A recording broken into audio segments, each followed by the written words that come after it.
போலீஸையே கொல்ற அளவு வளர்ந்துட்டீங்க. எல்லாத்துக்கும் இன்னியோட ஒரு முடிவு வச்சிருவோம். அவங்க மொத்தமே நான் முடிக்கிறேன்.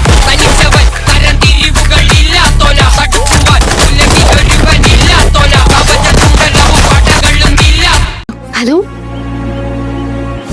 நீங்க யார் பேசுறீங்க? இது என் வீட்டுக்காரரோட போனுங்க. அவரேங்க? அவரோட போன் எப்படி உங்க கைக்கு வந்துச்சு? அவர்கிட்ட கொடுங்க. இங்க ஒரு வண்டி நிக்குது, அது பக்கத்துல இந்த மொபைல் கிடந்துச்சு.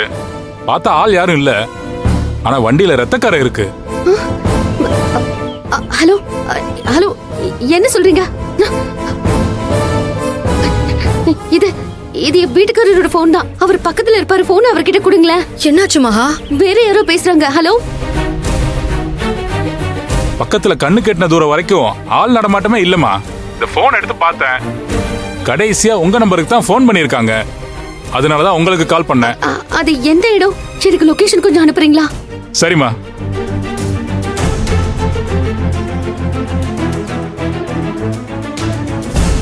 என்ன மகா, யார் பேசுனாங்க? என்ன சொன்னாங்க? அவரோட பைக்கும் பக்கத்துல மொபைலும் கடந்துச்சுன்னு யாரோ ஒருத்தர் பேசினாங்க. வண்டியெல்லாம் ரத்த கரையா இருக்குன்னு சொல்றாங்க. ஐயோ, பக்கத்துல வேற யாரும் இல்லைன்னு சொல்றாங்க. என்ன நடந்ததுன்னு ஒண்ணுமே புரியலையே. செல்வத்துக்கு ஏதாவது ஆக்சிடென்ட் ஆயிருக்குமோ? இந்த நேரத்துல யார்கிட்டயும் சொல்லாம கொல்லாம அவ்வளவு தூரம் போக வேண்டிய அவசியம் என்ன வந்திருக்கு? அவன் எதுக்காக இந்த மாதிரி பண்ணணும் மகா? எங்கடா அவரு? என்ன பண்ண அவர சொல்லு. அவருக்கு ஏதாவது ஒண்ணு ஆச்சு, உன்னை கொன்னுட்டு ஜெயிலுக்கு போக கூட தயங்க மாட்டேன். புருஷனை காணும்னா எல்லாருக்கும் டென்ஷனா தான் இருக்கும். அதுக்குன்னு நினைச்சவங்களெல்லாம் கை காட்டுறது தப்பு. அதானே, அதுவும் நீங்க வரும்போது நானும் சார் இங்கே தான் இருந்தோம். Valid point. நீ மட்டும் தான் இங்க இருந்த. உன்னை மட்டும் தான் நாங்க பார்த்தோம். என்ன பேசுற மகா? அஸ்வின் பார்க்கிங்ல தான் இருக்கான்னு குணா தானே சொன்னா. வேலிக்கு ஓன சாட்சியா நீ? இவன் சொல்றதெல்லாம் உண்மைன்னு எப்படி நம்புறது? இவன் பார்க்கிங்ல இருந்ததை நம்ம பார்த்தோமா? இந்த டெண்டர் நமக்கு கிடைக்க கூடாதுன்னு இவன் தான் ஏதோ பண்ணியிருக்கான். மகா, உன் புருஷன் இல்ல, உன் மொத்த குடும்பத்தையும் கூட்டு வந்து இங்க உட்கார்ந்தாலும் இந்த டெண்டர் உனக்கு கிடைக்காது. இதுக்கெல்லாம் உன் புருஷனை ஏதாவது ஒன்று பண்ணணும்னு எனக்கும் எந்த அவசியமும் கிடையாது. அப்படியே செல்வத்தனை ஏதாவது பண்ணணும்னு நினைச்சிருந்தா இங்க உன் கண்ணு முன்னால நின்னுகிட்டே அங்க அவனை காலி பண்ணிட முடியும். புரியுதா? ஏய், அத புரிஞ்சு தாண்டா நான் சொல்றேன். நீதான் அவரை ஏதோ பண்ணிருக்க. மகா, உனக்கும் அஸ்வினுக்கும் பகை இருக்கு. ஆனா இந்த விஷயத்துல அஸ்வின் ஏதாவது பண்ணிருப்பான்னு எனக்கு தோணல. நீ சும்மா யார் மேலேயாவது பழி போடணும்னு போடாத. நீங்க இவனுக்கெல்லாம் போய் சப்போர்ட் பண்ணாதீங்க. இவன் ஒன்றும் அவ்வளவு யோகியம் கிடையாது.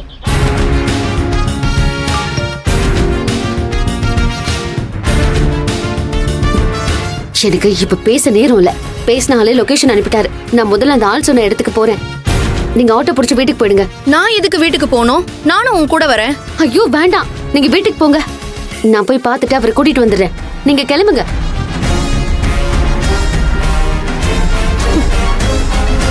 அக்கா ஒரு நிமிஷம்க்கா. உன் தம்பி நான் சொல்றேன் கேட்டுக்கோ. இப்போ செல்வத்தோட பைக்கும் மொபைலும் ஒரு ஏரியாவில் இருக்குன்னு சொன்னாங்கல்ல, அவ்வளோ தூரம் நீ தனியா போய் தேடுறது ரிஸ்க். நான் உன்னை கூட்டிட்டு போறேன். என்ன ஆடு நினையுதுன்னு ஓனாய் அழுவுது? எனக்கு தெரியும் நீ என்ன நம்ப மாட்ட, என் கூட வரமாட்டேன்னு. ஆனாலும் சொல்றேன், நீ அங்க தனியா போவாத. வண்டியில ரத்தக்கரை இருக்குன்னு சொல்லியிருக்காங்க. எனக்கு தெரிஞ்சு செல்வம் அந்த பக்கம் போக வேண்டிய அவசியமும் இல்லை. ஆனா பைக்கும் மொபைலும் மட்டும் எப்படி அங்க போச்சு? இதெல்லாம் யோசிச்சு பார்த்தா ஏதோ ஒன்று தப்பா நடந்திருக்க வாய்ப்பு இருக்குன்னு மட்டும் எனக்கு தெரியுது. அண்ட் இது ஏதாச்சும் ஒரு ட்ராப்பா இருந்தா அது உனக்கு தான் பிரச்சனை. எனக்கு அப்படி ட்ராப் வைக்கிற ஒரே ஆளு நீதான். உன்னை நம்பி அவ்வளவு தூரம் வர சொல்றியா? அதுதான் எனக்கு ரிஸ்கே. அக்கா நான் சீரியஸாவே சொல்றேன், நான் உனக்கு கெட்டவன் தான். நான் உன்னை அழிக்கணும்னு நினைக்கிறவன் தான். உனக்கும் எனக்கும் பகை இருக்கு. ஆனா அதெல்லாம் வேற டிபார்ட்மெண்ட். இப்ப நான் அதெல்லாம் மனசுல வச்சுக்கிட்டு பழி வாங்க மாட்டேன். நான் தான் ஏற்கனவே சொல்லியிருக்கேன்ல, உனக்கு ஒரு கஷ்டமோ நஷ்டமோ அது என்னாலதான் உனக்கு வரணுமே தவிர வேற யாராலையும் வரக்கூடாது. இவன் சொல்றது எதுவுமே உண்மை இல்லைன்னு என் மனசுக்கு தெரியுது. நிச்சயமா அவர் வராம இருக்கிறதுக்கும் அஸ்வினுக்கும் ஏதோ சம்பந்தம் இருக்கு. அதை கண்டுபிடிக்கணும்னா நான் அஸ்வின் கூட போய் தான் ஆகணும். அக்கா ரொம்ப யோசிக்காதக்கா. இப்போ உனக்கு ஒரே ஒரு ஆப்ஷன் தான் இருக்கு. என் கூட வந்தா உன் புருஷனை கண்டுபிடிக்கலாம், இல்லைன்னா நீயும் பிரச்சனையில மாட்டிக்கிறதுக்கு வாய்ப்பு இருக்கு. எது பெட்டர்னு யோசி. ஓகே, உனக்கு ஒரு 5 minutes டைம் தரேன். யோசிச்சு முடிவு சொல்லு, சரியா?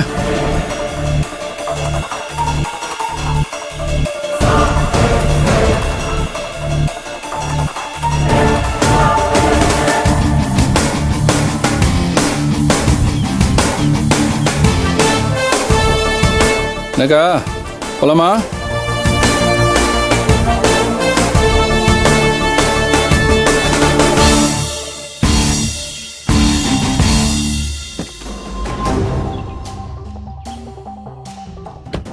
சார். இங்கே என்னென்ன ஃபார்மாலிட்டிஸ் இருக்குன்னு கேட்டுட்டு நீ கிளம்பி வீட்டுக்கு போயிடு. Okay sir. நானும் அக்காவும் போய் மாமா இருக்காரான்னு பார்த்துட்டு வந்துடுறோம். ஐயோ, மாமா ரொம்ப முக்கியம் சார். நீ கிளம்பு. சரிங்க சார்.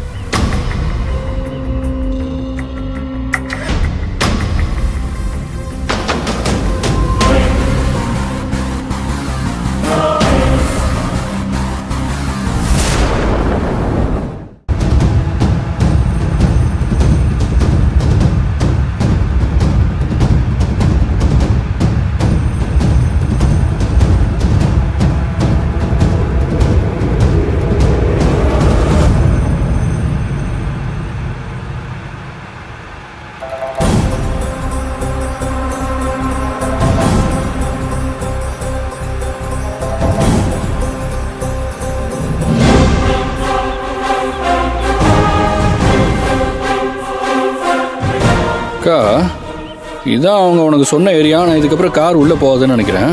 இறங்கி நடந்து போகலாமா?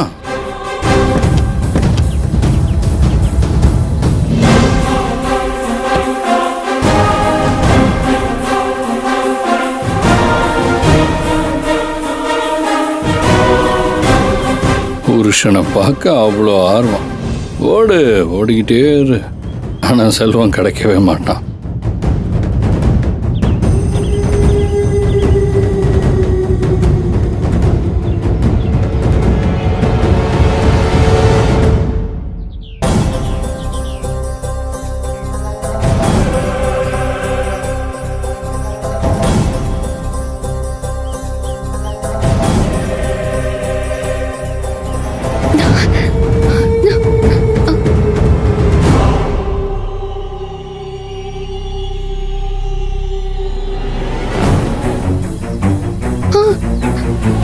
ஐயோ, அவரோட பைக் தான் அது. அவரோட பைக்கே தான்.